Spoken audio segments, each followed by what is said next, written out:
Hey, what's going on everybody, this is Deathbringer here and welcome to my new Search and Destroy series. This is Call of Duty TakePoint, the series in which I will be taking you through every single rush route in the game. I will be guiding you through tips, tricks, tactics on each and every single map. This is SnD, this is what we're all about, guys. Gonna be letting you into my mind, letting you guys see what I go through in every single sort of game. I've got some clips coming up, I've got some little tips and stuff like that are really going to help you out, guys. So it's going to be very, very informational. On screen right now you're seeing an overview of Aftermath map. It's going to be very entertaining. Aftermath is a very technically difficult map. I know it's a lot of people's most hated map in the game. It's just so difficult, so many tight spaces, so many corners where people can hide. But if you guys know what you're doing, if you guys can take point for your team, gain that victory, you're going to do very, very well, guys. So let's get into it right now. Defense coming up.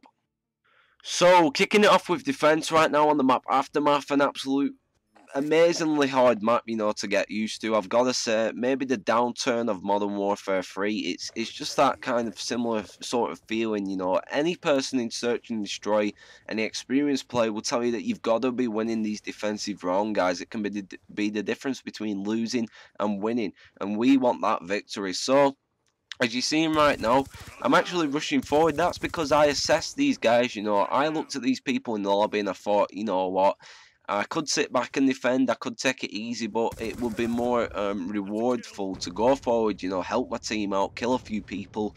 The team can go down very, very quickly if you know what you're doing. You saw I took a middle route, which is always risky, guys. I'm not going to lie to you. This is why the risk level is hard, as you can see in the bottom right hand corner.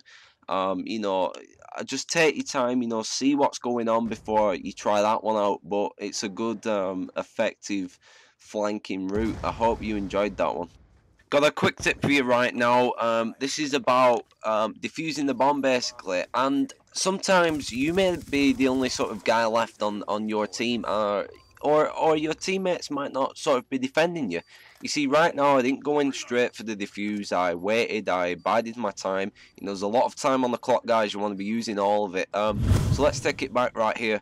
As you can see, I've got a lot of time left, about 27 seconds I believe it says, and I know where this guy's going to be coming from. I know there's a guy left. I was checking the scoreboards, I was being aware, and that skull tells me straight away that someone's just died. I'm looking at this elevator right now. I'm looking for him to come down, and what do you know?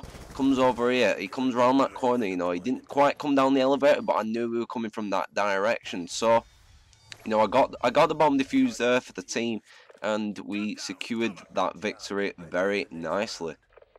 Hitting you up with another rush route, guys. So we're going to take a variation of the middle route that you've seen in the previous clip. We're going to veer off to the right hand side right now. As you can see, I'm going to pull out my knife. I'm going to get that little bit of extra running experience, and combined with lightweight and extreme conditioning, we're going to avoid the enemies coming forward. Get under this cover. I'm going to take my time right here, see what's coming forward.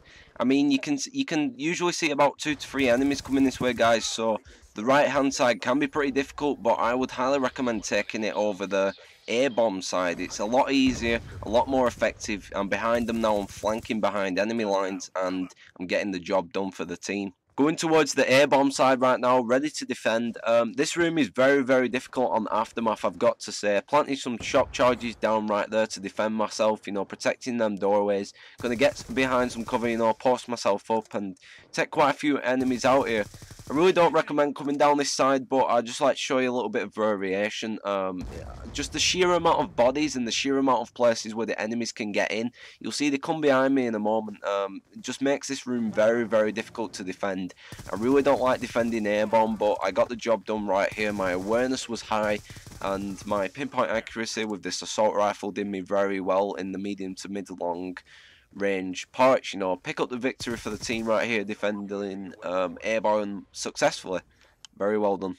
Switching over to the offensive side now, guys. This is actually my favourite style of playing, as many of you can guess. Rushing forward, getting them kills, doing what I can for the team victory. And I post myself up behind this little bit of cover right here.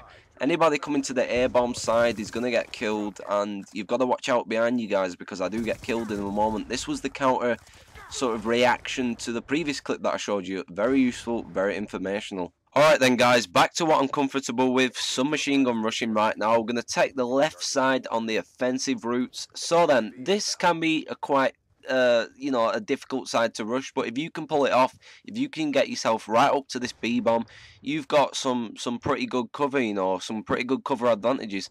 Expect people to be shooting at you, expect people to be posting themselves up behind these barrels like so. You see, I've just shot him, he backed off, I moved forward. This is the difference between me and a lot of other players. A lot of players would not go forward in that situation, but can make the difference between securing the victory and getting them kills, guys. Alright then, so moving it forward in the round, I'm going to try and pick up this bomb here, and you're going to see I'm going to go into this room, pulling it back right now. You see, I'm already being shot at. I did not realise this. I wasn't thinking this was a mistake on my part. This is a very high level risk room, guys. Don't run in here just like I did. I got took out and I paid the price. Taking up another offensive rush route right now, so you're going to see I'm going to take this MP7 submachine gun, rush straight into the high risk room right here, and I've got to say enemies can actually get to this room before you, so I would be careful. But as you've seen in this clip, I'm using UAV. I've earned this UAV from the previous rush routes that I used, and it turns out to be very effective. You can get behind the enemy lines once again, feed yourself some kills, and basically to secure that victory very quickly, guys. So that's basically the end of the offensive rush routes. Very effective right there. Hey, so this is pretty much the end of the video now. I've showed you everything that you need to know to go ahead on Aftermath and hopefully get them kills. Obviously, guys, take these routes as guidelines, you know. They're not always going to work. I must stress that. They're not always going to work. You need to learn from yourself and improve upon yourself. These are just like basic routes that I thought I should show you, as I use them a lot, and they just come off very effectively. I'm always aware, and that is the key. Be aware in search and destroy, guys. You're going to get them kills. You're going to get better at the game. If you found this video helpful in any way, please leave a like rating. It took me a lot of time to put together. It was very cool to do for you guys. More maps coming pretty soon. That's pretty much it. I'm Deathbringer. Peace out. Have a nice day.